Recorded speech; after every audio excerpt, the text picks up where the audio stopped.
Welcome everyone. So today we are looking at 3 items from Tapo. There's going to be a 3 video sort of series, so 1 video equals 1 product. So what we're going to have is the sensor, the camera, and then the smart home base. And that's what we're looking at today, is this baby. This is going to be the hub for everything that is connected around my home for home security, whether that's cameras, doorbells, sensors, and so much more. So this little thing actually packs a hell of a punch. One of their newer advancements in the Tapo line for TP-Link. So I just want to say a massive thank you again to TP-Link, sending all the products out from my doorbell, sensor, camera, and now also this. So I will just read off some of the specs from the back here so you can understand a little bit more about this before we really go into the setup process. So this has 16 gigabytes of included memory. So if your Wi-Fi goes off or any of your devices disconnect from your Wi-Fi, don't worry, because they will still be locally recording either to this or the devices themselves, so you are always secure. So that is a huge bonus. But then another bonus is, unlike other doorbells and other cameras out there, you don't have to pay a subscription. This is all completely free. Once you've got the product, that is it. You've got it. If you want to record to the cloud, I believe there is some sort of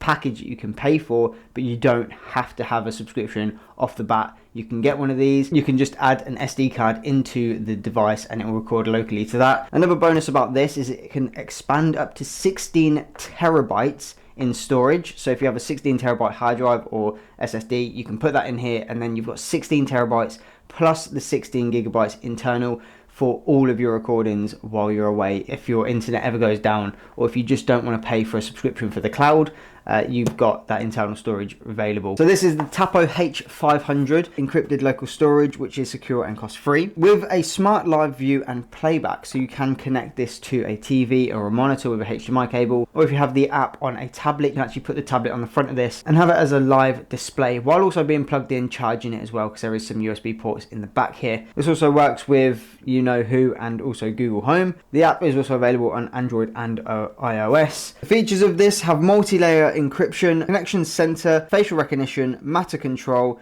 real-time alarm, and offline recordings. The device quality is up to 16 cameras and 64 sensors. That's what you can connect to this one device. Built-in storage again of that 16 gigabytes. Expandable storage of a 1 bay 2.5 inch SATA HDD or SSD up to 16 terabytes. One LAN port, which gives you either 10 to 100 megabits per second. USB ports include a USB-A for data transfer, a USB-C for charging, a USB-A for output, and a USB-C for output. And the interface has one HDMI port and one DC power port. This has a 110 decibel siren, so I believe if anything is going off, this will let you know. And it is encrypted. Protocol type is 128-bit AES encryption with SSL and TSL. I don't know what any of that means, but let's just say it's good to go in your home network without anyone tapping in and getting all your data. So you've got a crazy amount of stuff that this little thing can do. Let's get this set up, because I'm super excited to see how this all runs with everything that's going to be connected. Now obviously I haven't made the videos for these yet, but I will be connecting these up to this in this video so you can see how they all work. So I'm going to have to do some Houdini magic and record these videos while also recording this video. It's a shambles, but we're going to do it, so let's get to it. Hey! So this is the little smart home device, and I know it is small, but great things come in small packages. Now on the side here is where you take off the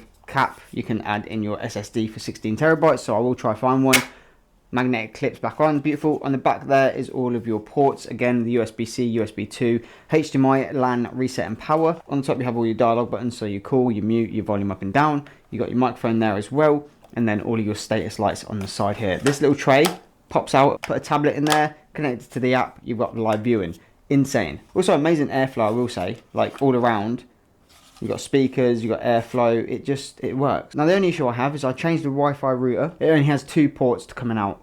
Unlike the original one we had from the actual provider, it had about 4. I might have to go and change it and move some stuff around on my desk, because unfortunately I have nowhere to actually connect this. So I'm going to do that now, and then we're going to jump back in. So for you it's going to be like 10 seconds. For me it's probably going to take about 2 hours. So I better get started. As you can see, I've been a little bit busy. So what I've had to do is go back to the old router, move my NAS system over that side of the room to place behind here the little dock and all of that. So we're going vlog style.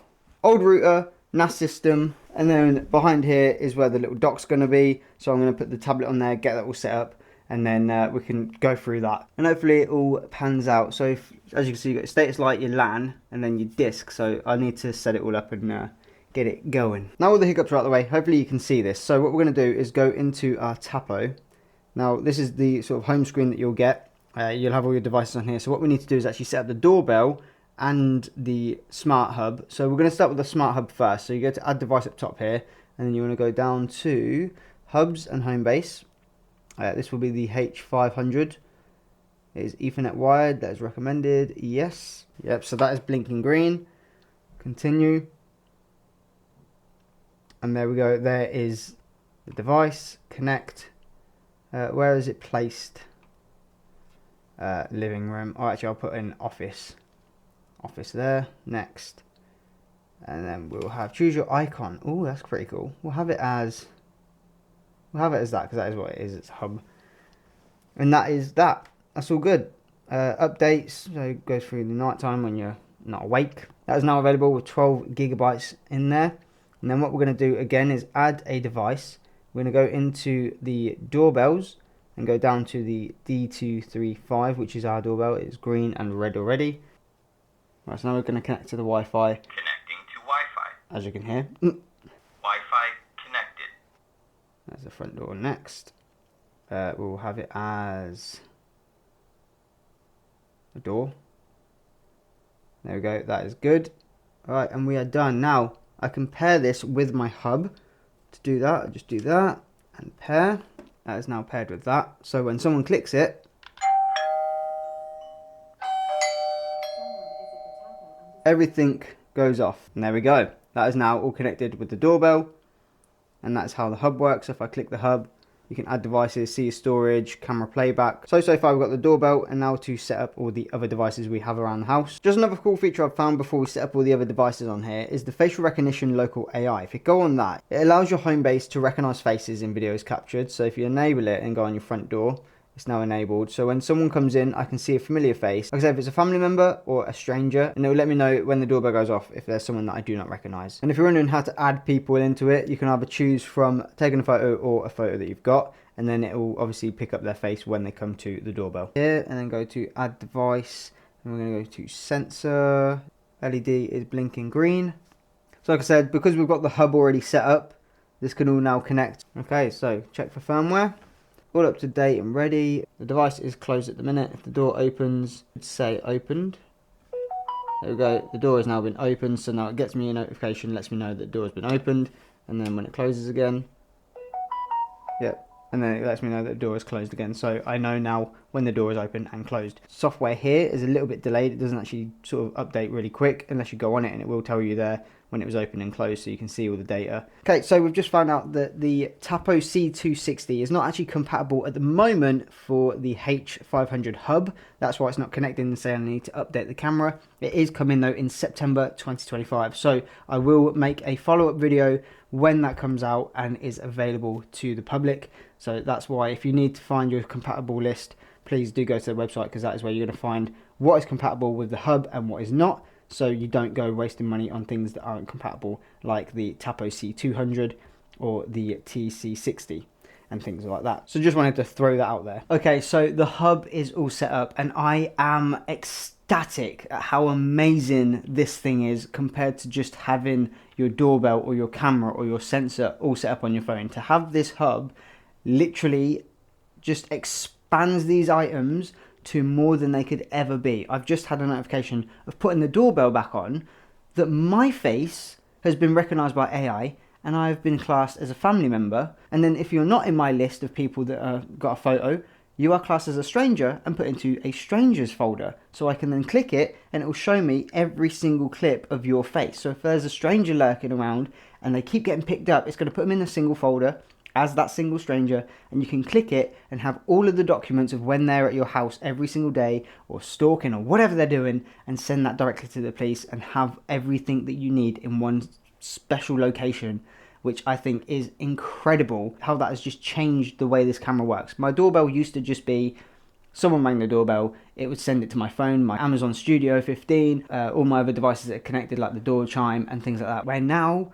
with this hub, it is unstoppable. I've also got Wi-Fi backup, which I didn't have before, which means when the Wi-Fi does go down, it can store locally onto the hub, even though the hub is not connected to the Wi-Fi too. So in a sense, it has actually boosted the performance as well of my doorbell, because the Wi-Fi is quite a distance away. The Wi-Fi was a bit in and out, like I mentioned. where this booster has done what I hoped it would, give it that little bit of an oomph and quicker speeds, because I've took the SD card out of the actual camera itself downstairs at the doorbell. It's made it quicker because it's now no longer trying to read and write at the same time. It's all directly through the hub. I've got my sensor on there, so every time the sensor opens and closes, the hub lets me know and lets me have a notification on my phone. Setting up the sensor, super simple. You will see that in part 2, that is all about the sensor. And then part 3 is all about the camera. So if you want to follow along this journey of the Tapo and TP-Link security wear, please feel free to subscribe, hit like and notification bell so you don't miss any of the further uploads. But for now, that is everything with the hub at the moment. It just has expanded the app itself.